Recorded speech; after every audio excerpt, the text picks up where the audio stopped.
Senior सहाफ़ी और तज्ज़ियाकार सोहेल वड़ाइच के मुताबिक सीडीएफ नोटिफिकेशन से पहले जो बातें की गई, नोटिफिकेशन के वक्त जो खबरें चल रही थीं कि लड़ाई हो गई, बड़े मियाँ ये कह रहे हैं, छोटे मियाँ वो कह रहे हैं, वो वैसा नहीं हुआ। मेरी पहले दिन से राय थी कि जब 27वीं तरमीम पर सब ने वोट दे दिया, जब करारदाद पास हो गई तो फिर इख्तलाफ की कोई गुंजाइश बाकी नहीं रहती। नोटिफिकेशन तो एक रस्मी अमल होता और इसमें जो ताख़ीर हुई वो यकीनन तकनीकी वजूहात की बिना पर हुई होगी, क्योंकि पूरा एक नया सेटअप बनाना था। Chairman joint chief of staff का दफ्तर 1973 में बना था। उस वक्त फौज की जो तरतीब बनी थी वो भी तय हुई थी। इस ढांचे को 50 बरस से ज्यादा हो गए हैं। इसकी नई तश्कील में कई तकनीकी मामलात लाजमी तौर पर जेर बहस आए होंगे। कौन किसको जवाबदेह होगा, सेक्रेटेरिएट कहाँ होगा, दफातर कहाँ होंगे, बाहमी काम किस तरह होगा, ये सब तकनीकी उमूर ही ताखीर की वजह बने होंगे। हो सकता है कि कोई फिक्री पहलू भी हो, लेकिन आज तक ऐसी कोई चीज सामने नहीं आई। इसका मतलब है कि जो बातें की जा रही थी वो महज कयास आराइयां थी। अब ये नोटिफिकेशन आ गया है तो वाकई एक नया दौर शुरू हो गया है। इससे पहले भी फौज को कई मर्तबा मौका मिला है वो मुल्क के निजाम में बुनियादी तब्दीलियां करे। फील्ड मार्शल अयूब खान के दौर में बड़े पैमाने पर तब्दीलियां हुई, फिर आहिस्ता आहिस्ता माशरे ने इन्हें जज्ब भी किया और फिर रद्द अमल भी पैदा हुआ। फिर जनरल ज़ियाउल हक आए, उन्होंने भी पूरा सेटअप बदला, पार्टी लेस इलेक्शन करवाए, सियासत को नई तरतीब देने की कोशिश की, अफसर शाही में तब्दीलियां की, इस्लामी रंग देने की कोशिश की। फिर जनरल मुशर्रफ आए तो इस्लाहात का एक नया वसी एजेंडा सामने आया। अदलिया, ब्यूरोक्रेसी, गवर्नेंस सब के बारे में बात हुई।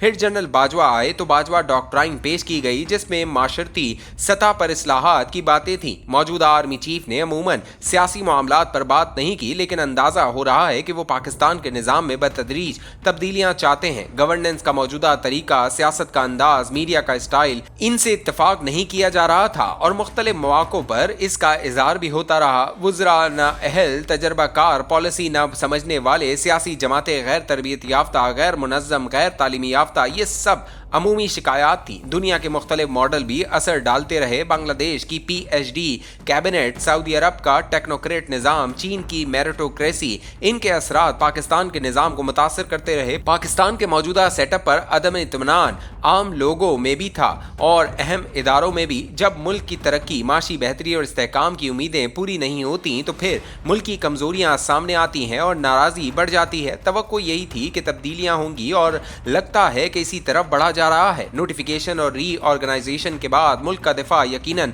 मजबूत हुआ होगा। अंदरूनी और बैरूनी खतरात का मुकाबला बेहतर तौर पर किया जा सकेगा। अफगानिस्तान, भारत और अंदरूनी खतरात सब के लिए ये एक मजबूत जवाब है, लेकिन एक खामी भी है। मुल्क का एक सतून तो बहुत मजबूत हो गया जो पहले भी मजबूत था, लेकिन बाकी सतून बहुत कमजोर हैं। पार्लियामेंट ना तरबियती याफ्ता है, ना बाअसर है, ना मजबूत। हुकूमत कमजोर है, सियासी जमातें पहले ही कमजोर थीं, अब मजीद कमजोर हो जाएंगी। जब एक सतून लोहे का हो और बाकी मिट्टी और रेत के हों तो रियासत की छत ज्यादा देर नहीं टिकती। मजबूत सतून को चाहिए कि बाकी सतूनों को भी मजबूत करे, वरना निज़ाम का तवाज़न बिगड़ जाएगा।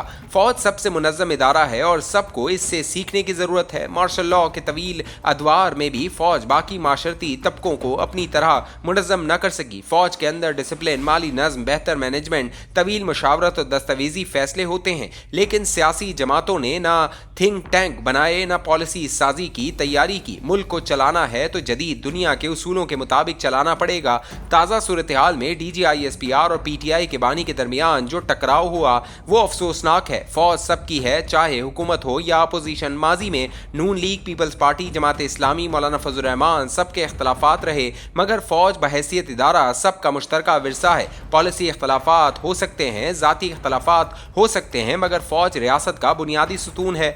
PTI जब से इक़्तिदार से निकली है इसने अपना बयानिया मुकम्मल तौर पर बदल लिया है और हदें भी पार कर दी हैं। DGISPR ने जिस सख्त जबान का इस्तेमाल किया शायद पहले कभी ना किया। ये जवाब था इमरान खान की उस ट्वीट का जो उन्होंने अपनी बहनों से मुलाकात के बाद की। ये रवैया मुनासिब नहीं।